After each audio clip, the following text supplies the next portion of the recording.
Assalamualaikum warahmatullahi wabarakatuh. Alhamdulillahil qail innahum fityatun amanu bi rabbihim wazidnahum huda. Asyhadu an la ilaha illallah wahdahu la syarikalah alladzi nahana 'anit tiba'il hawa wa asyhadu anna Muhammadan abdu wa rasuluh alladzi la yantiqu 'anil hawa in huwa illa wahyu yuha. Allahumma sholli wa sallim wa barik ala sayyidina Muhammadin wa ala alihi wa sahbihi alladzina jahadu litakuna kalimatullahi hiyal ulya. Amma ba'd. Walaqad qala Allahu ta'ala fil Qur'anil Karim, a'udzu billahi minasyaitonir rajim. Bismillahirrahmanirrahim. Qalu subhanaka la ilma lana illa ma'lamtana innaka antal alimul hakim. Al-ayah wallahu a'lam bimurad bidzalik. Wa qala an-nabiy sallallahu alaihi wasallam, thalabul ilmi fardhatun ala kulli muslimin wa muslimatin. Al-hadits. Pertama-tama, marilah kita bersyukur dan marilah kita memuji kepada Allah ilahi Rabbi, dan marilah kita bersolawat kepada junjungan alam Nabi besar Nabi Muhammad sallallahu alaihi wasallam, dan semoga Allah subhanahu wa ta'ala selalu berkalan melimpahkan rahmat dan salam kepada paduka Nabi Muhammad sallallahu alaihi wasallam beserta keluarga dan seluruh sahabat-sahabatnya, para tabi'in-tabi'innya, dan kepada seluruh kaum muslimin muslimat dimanapun berada, fil masyarik wal magharib wa min qaufin ila qaufin min laduna adam ila yaumil qiyamah. Pertama-tama, marilah kita kosongkan hati kita dari segala keduniaan. Marilah kita nolkan hati kita dari segala kekacauan, keramaian, kegemerlapan dunia ini. Tujukan hati nurani kita kepada Allah subhanahu wa ta'ala agar masuk nur Allah kepada hati kita sehingga kita mendapatkan hidayah dari Allah subhanahu wa ta'ala untuk kita bisa melangkah, menginjak, berjuang, berjalan di jalan yang diridhoinya. Amin ya Allah ya Rabbal alamin. Kita diciptakan oleh Allah subhanahu wa ta'ala tiada lain tiada bukan adalah untuk beribadah kepadanya sesuai dengan firman-Nya yang berbunyi, yang tertera di dalam Al-Quran. A'udzubillahi minasyaitonir rajim. Bismillahirrahmanirrahim. Wa ma khalaqtul jinna wal insa illa liya'budun. Tidaklah aku menciptakan kepada jin dan manusia terkecuali adalah untuk beribadah. Jin dan manusia yang beragama Islam, tujuan diciptakan adalah untuk beribadah kepada Allah. Dasar hukumnya sama, adalah Al-Quran dan Al-Hadis. Bagi orang yang levelnya sudah ke level menengah ke atas, beliau tidak hanya melihat mal, tidak hanya melihat pasar, tidak hanya melihat jalan tol, tidak hanya melihat kota metropolitan, tidak, tapi mereka bisa melihat alam yang dikatakan orang adalah alam gaib, tapi sebenarnya bukan gaib karena ada. Ya, seperti Allah menciptakan jin, jin itu punya alam. Jin sama dengan manusia punya perkampungan. Jin sama dengan manusia punya pimpinan, ada rajanya. mungkin ada bawahannya. Tidak mungkin ada raja, tidak ada bawahan, mungkin seperti kita saja manusia biasa. Makanya orang-orang yang sudah masuk ke alam jin bisa mampu dikuasakan, dibisakan oleh Allah Subhanahu wa taala masuk ke alam jin. Ya mereka sungguh luar biasa. Bisa interaksi dengan jin, bisa masuk ke alam jin, bisa kenal bersahabat dengan jin. Sesama agama Islam. Bahkan mereka dari bangsa jin ibadahnya yang ahli ibadah justru mengalahkan kita ini. Cuma kalau jin itu pahalanya kecil beda dengan manusia. Makanya jin ini sangat menginginkan jadi manusia. Ya cuma ya mau dibilang apa? Sudah oleh Allah diciptakannya prerogatif Allah menjadi jin.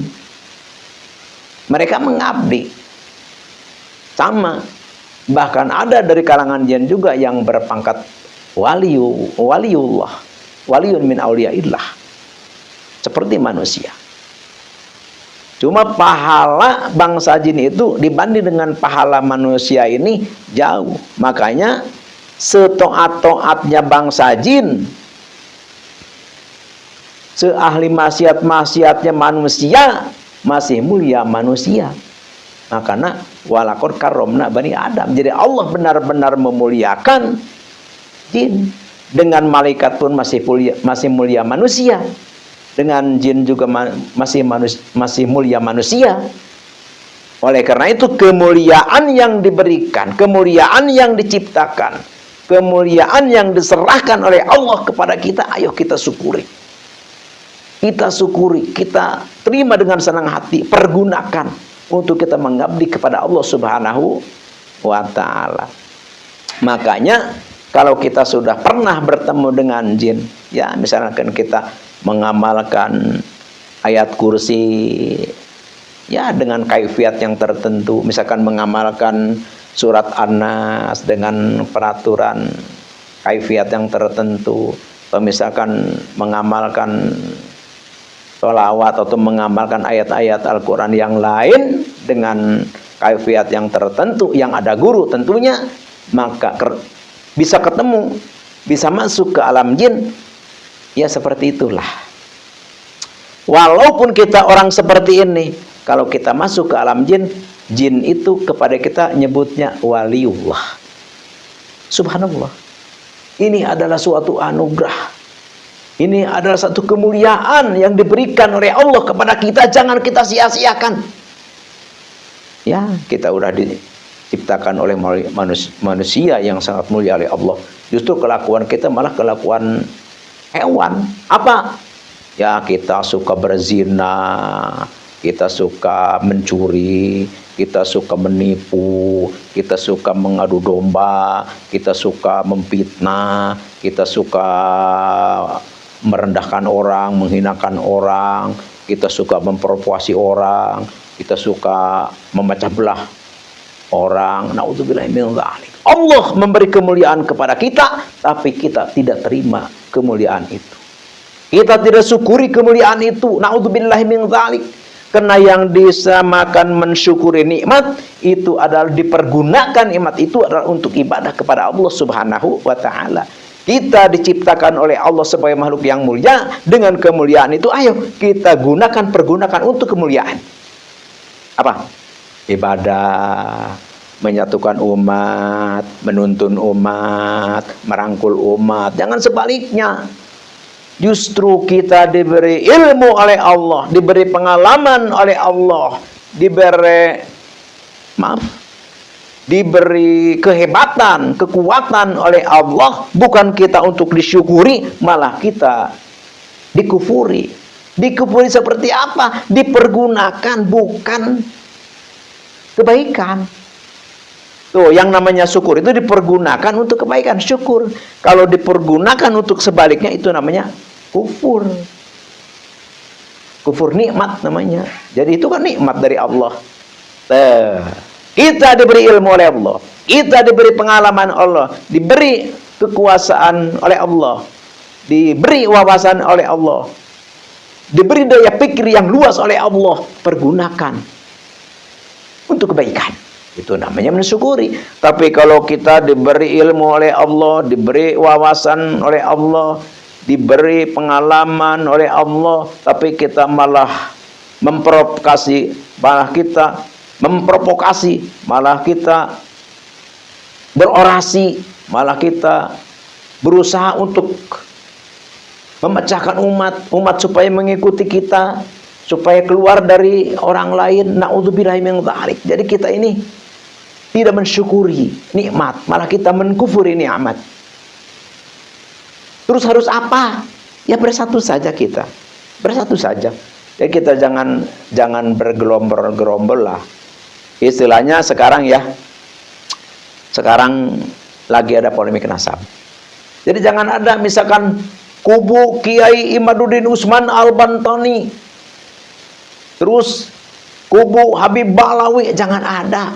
Bersatu saja kita. Kenapa sih? Sudah ada Al-Quran, sudah ada hadis, semua untuk menyatukan kita. Semua menasehati itu. Menasehati apa? Menasehati kita supaya akur, menasehati kita supaya saling memuliakan, saling merangkul. Kenapa sih kita? Yang dikatakan kita Al-Quran dan hadis, yang dikatakan kita adalah kitab kaul ulama, tapi nyatanya kita adalah perdebatan permusuhan. Apa sih? Ini Al-Fakir katakan dengan berat hati, karena Al-Fakir menyaksikan faktanya seperti itu. Wah, Al-Fakir sebenarnya miris. Miris apa? Sorban besar ini dengan ban Vespa masih besar ikat kepala dia, pakai gamis panjang, pakai tongkat, gagah. Tapi kata-katanya mengumpat. Apa itu sorban di kepala? Apa itu kasmeri yang terlilit di leher? Apa pakaian toilasan? Pakaian kebesaran keulamaan dipakai, dikenakan. Tapi mulutnya malah mencerca, mulutnya malah menjelekkan, mulutnya malah memfitnah, mulutnya malah menghina orang. Apa itu? Sedih sebenarnya Al-Fakir. Karena mereka sebenarnya adalah pemersatu, mereka adalah harusnya menjadi contoh, mereka malah harusnya adalah bisa menyatukan, bisa mendamaikan, tapi malah mereka justru sebaliknya. Tidak malu dengan pakaian yang dikenakan, berani mencerca, menghina orang lain, merendahkan orang lain, merasa dirinya yang lebih hebat, yang lebih berpengalaman, yang lebih pintar. Bukankah itu sifat iblis? Iblis berkata, "Anna khairum minhu."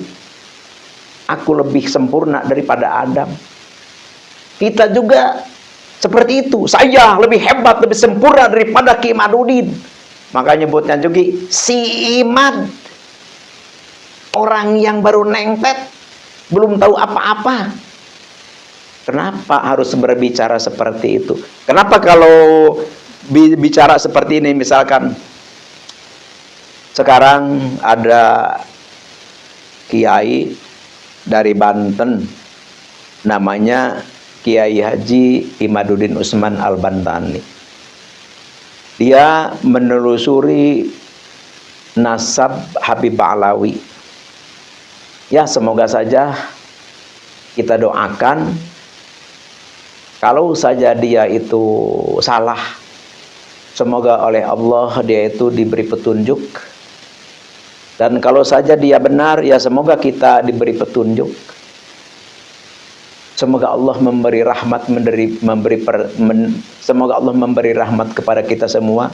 Semoga Allah memberi hidayah kepada kita semua. Semoga Kiai Imaduddin dan semoga kita diberi hidayah oleh Allah. Semoga kita bisa berjalan di jalan Allah. Kenapa kita tidak seperti itu? Bukankah itu ajaran Allah? Bukankah Islam itu menyuruh itu? Kenapa kita malah sebaliknya? Al-Quran kita tinggalkan, Al-Hadis kita campakkan, malah justru nafsu angkara murka kita yang kita kemukakan. Berarti kalau seperti itu, kita tidak beda dengan iblis al-la'in. Iblis pintar hanya untuk kesombongan. Kita pintar sama saja seperti iblis. Na'udzubillahi min dzalik. Oleh karena itu, ayo, kita semua adalah lagi menunggu kematian. Kita semua adalah pasti mati. Al-mautu babun an-nasu dakhilun. Mati itu adalah pintu. Semua manusia pasti akan memasuki pintu itu. Malaikat munkar wa nakir tidak akan takut kepada siapapun. Kalau orang itu orang menyalahi aturan Allah. Malaikat munkar nakir tidak akan takut kepada ulama kalau ulamanya itu jahat. Dan malaikat munkar wa nakir tidak akan takut kepada buya kalau buyana itu tidak benar. Jadi yang ditakuti oleh malaikat munkar nakir itu adalah orang yang takwa. Makanya kalau orang yang takwa itu, malaikat munkar wa nakir datang ke kubur itu sopan, rupanya juga indah, ganteng, suaranya juga nyaman. Walaupun bukan buya, bukan kiai, bukan ulama, bukan orang biasa, cuma takwa. Tetap berharga. Ketakwaan itu adalah kemuliaan. Walaupun ilmu kita tinggi seperti apa ketinggian ilmu, tapi kalau tidak dipakai, ilmu hanyalah untuk bermegah-megahan, maka tidak akan menyelamatkan kita. Nabi bersabda, "Man jaddada ilman wa lam yazdad hudan, lam yazdad minallahi illa bu'dan." Seandainya kita tiap detik, tiap saat, tiap hari kita selalu menambah ilmu, tapi amal perbuatan kita tidak akur, tidak selaras dengan ilmu yang kita pelajari, maka hanyalah ilmu itu menjauhkan kita saja daripada Allah Subhanahu wa ta'ala. Karena ilmu kita adalah dipakai untuk kesombongan. Na'udzubillahi min dzalik. Oleh karena itu, man ta'alama ilmu, barang siapa yang belajar ilmu, ilmu itu mimma yubtagha bihi wajhullah, ilmunya baik, ilmunya bagus, adalah untuk beribadah kepada Allah. Tapi la yata'allamuhu illa liyusiba bihi ghardan minad dunya. Tapi ilmu itu adalah bukan karena untuk Allah, bukan untuk dilakukan untuk mengharapkan keridhaan Allah, tapi adalah untuk berdebat, untuk gagah-gagahan, untuk merasa lebih hebat. Maka lam yajid arfal jannah yaumal qiyamah yakni rihaha, maka jangan anggap dengan ilmu itu kita akan mendapat surga. Jangan anggap. Kenapa?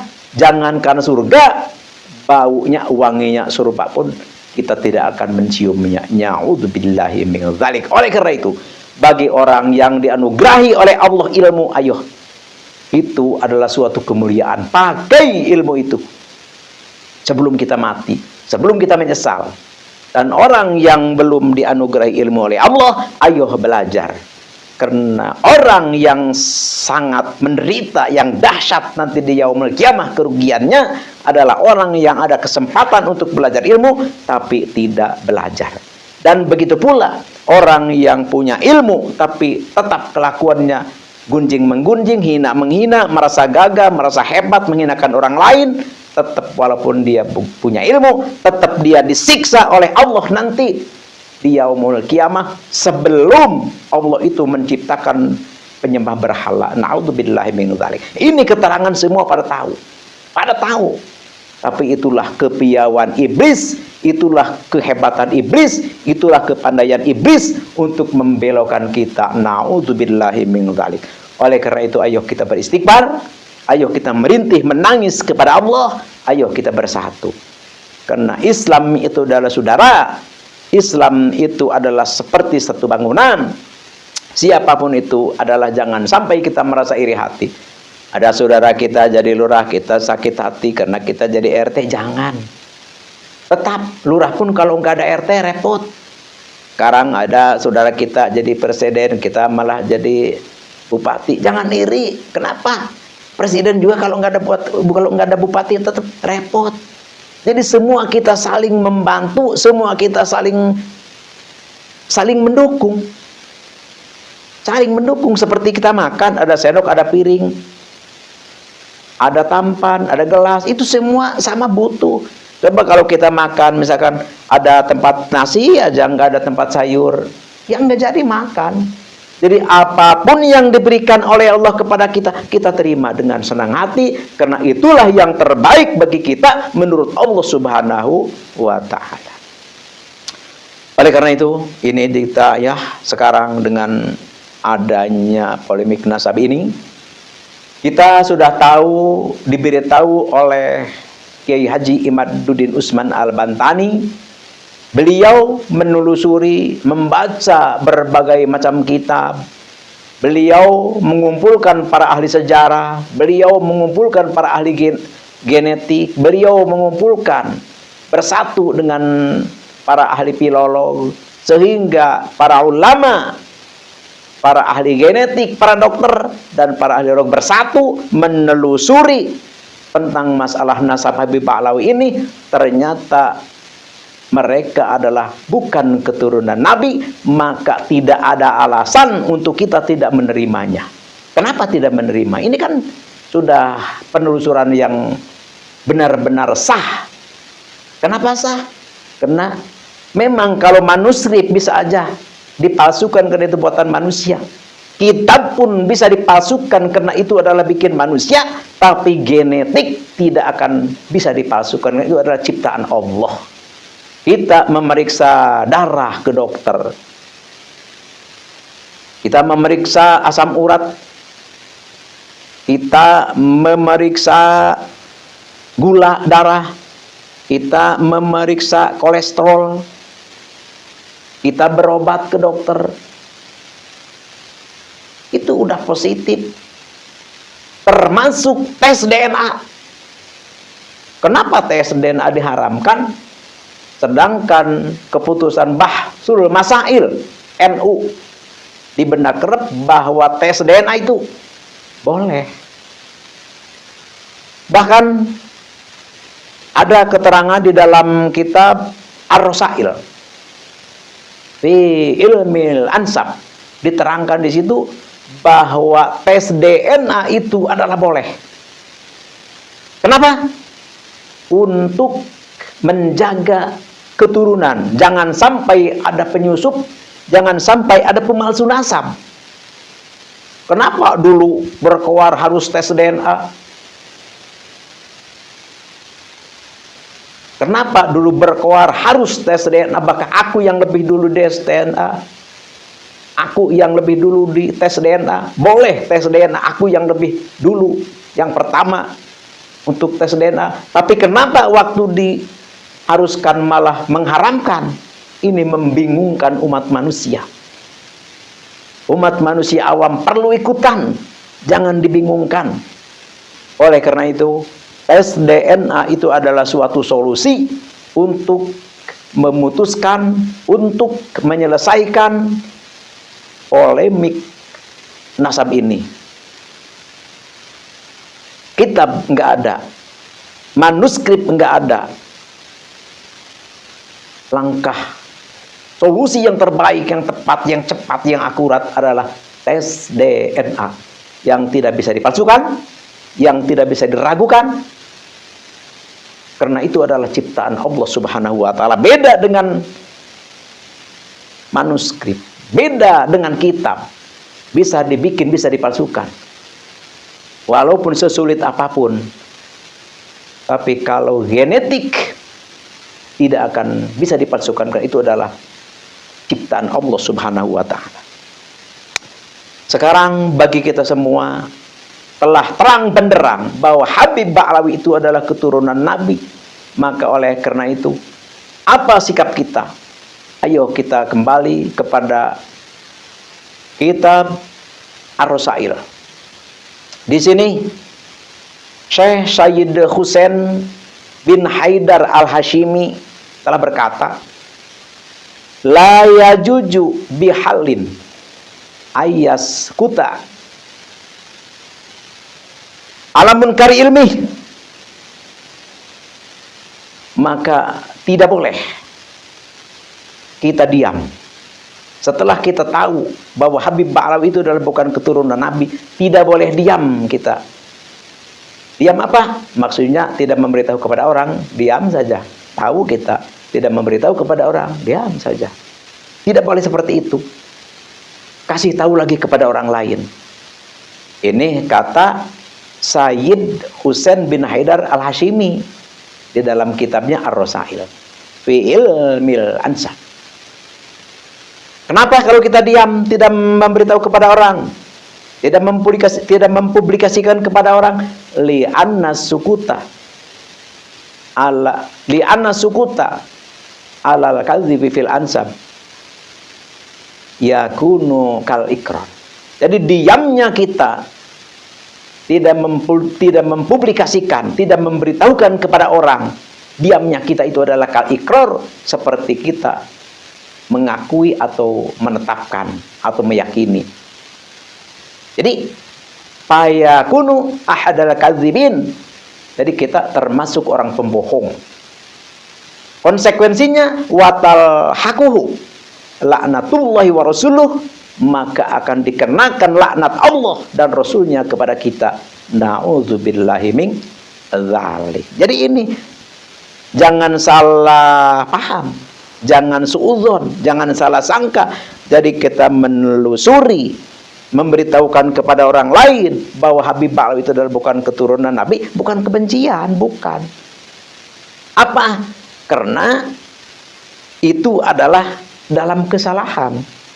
Jadi kalau kita membiarkan mereka itu salah, kita diam saja, kita justru ahadal kadzibin, termasuk orang pembohong juga, sama dengan mereka.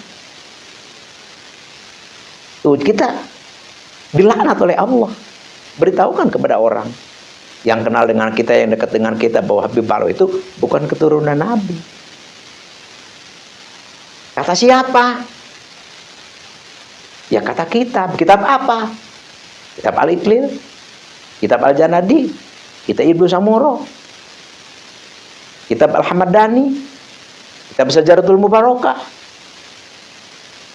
kitab Umdatul Thalib, dan kitab yang lainnya, termasuk hadis, termasuk hasil tes DNA, termasuk penelitian ahli filolog, termasuk penelitian penjelasan ahli sejarah. Jadi cukup. Itulah kewajiban kita. Jadi di sini tidak ada kebencian sama sekali. Walaupun Habib Ba'alawi itu bukan keturunan Nabi, tapi kita tetap saudara, kita tetap bersatu, kita tetap menyatu, kita tetap baik-baik saja. Yang punya menantu Habib baik-baik saja. Yang punya mertua Habib baik-baik saja. Yang punya kenalan dengan Habib ya biasa saja. Kita saling memuliakan, kita saling menghormati, kita saling menolong, kita saling membantu, ya kita baik. Jadi jangan ada perbedaan. Misalkan karena ini bukan dzurriyyah Nabi langsung kita jelek, nggak boleh. Jadi bersifat jelek kita kepada orang, kepada siapapun, dilarang di dalam agama Islam. Jadi kita harus bersatu, harus saling menghormati, harus kita saling memuliakan, harus kita saling merangkul, harus kita saling tolong menolong. Itulah ajaran Al-Quran, ajaran Al-Hadis, dan ajaran-ajaran para aulia Allah. Jadi intinya, ayo kita bersatu, ayo kita menyatu, ayo kita berjalan di jalan Allah untuk menuju ridho Allah Subhanahu wa ta'ala, agar kita mendapat fid dunya hasanah wa fil akhirati hasanah wa qina adzabannar. Ayo jaga NKRI. Ayo kita bersatu, menyatu, melangkah bersama menuju Allah Subhanahu wa ta'ala. Udah selesai. Ya cuma itu aja, cuma Habib Ba'alawi jangan mengaku turunan Nabi karena tidak bisa membuktikan, cuma itu aja. terkecuali kalau bisa membuktikan, ya diakui keturunan Nabi. Tapi sebelum bisa membuktikan dengan kitab ataupun dengan tes DNA, ya tetap harus mengaku bahwa dia bukan keturunan Nabi. Dan kita pun jangan meyakini dia keturunan Nabi. Karena kalau kita meyakini setelah tahu adanya tesis ini, kita tetap meyakini watalhaquhu la'natullah wa rasuluh, kita akan dikenakan laknat Allah dan Rasulnya. Na'udzubillahi min dzalik. Jadi ayo, alhamdulillah kita oleh Allah Subhanahu wa taala ditakdirkan, dipilih kita menjadi orang yang beragama Islam. Alhamdulillah. Islam adalah suatu agama yang rahmatan lil alamin. Jangankan dengan sesama, jangankan sebangsa, setanah air, walaupun kita beda agama, beda bangsa, beda segalanya, tapi Islam memberi pelajaran arahan kepada kita adalah untuk kita saling baik, saling memuliakan.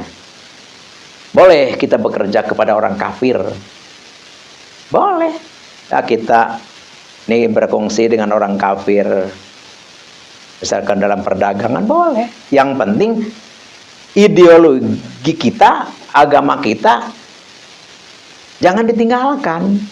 Seperti itu. Di dalam masalah keduniaan kita nggak apa-apa bersatu. Tapi di dalam ideologi, keyakinan, keagamaan, ya tetap kita lakum dinukum waliyadin.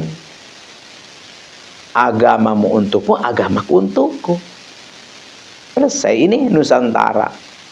Berdasarkan Undang-Undang 45, Pancasila, Bhinneka Tunggal Ika, ini adalah sudah paten. Jangan sampai kita punya pikiran untuk mengganti ideologi NKRI, jangan. Udah, NKRI sudah harga mati. Ini adalah bikinan para aulia, para ulama kita. Ini adalah di bawah pimpinan para ulama kita. Ulama-ulama NU adalah penerus perjuangan para aulia Allah, para wali songo. NU adalah pengikut yang setia dan penerus perjuangan wali songo. Muhammadiyah pun adalah saudara kita. Tetap sama. Harus kita saling bersatu. Muhammadiyah ataupun NU sangat berjasa di NKRI ini. Oleh karena itu, ayo, ormas apapun, ayo kita bersatu, ayo kita jaga bangsa negara kita ini, ayo kita pertahankan NKRI ini. Negara luar udah pada ribut, pada saling membunuh, saling membantai. Ternyata alhamdulillah Indonesia yang berdasarkan Undang-Undang Dasar 45, demokrasi, Bhinneka Tunggal Ika, alhamdulillah damai-damai saja. Kita makan enak, ngopi enak, ngobrol enak, kongko enak, segala enak. Berkah apa? Ini adalah dasar ideologi negara kita, Pancasila ini.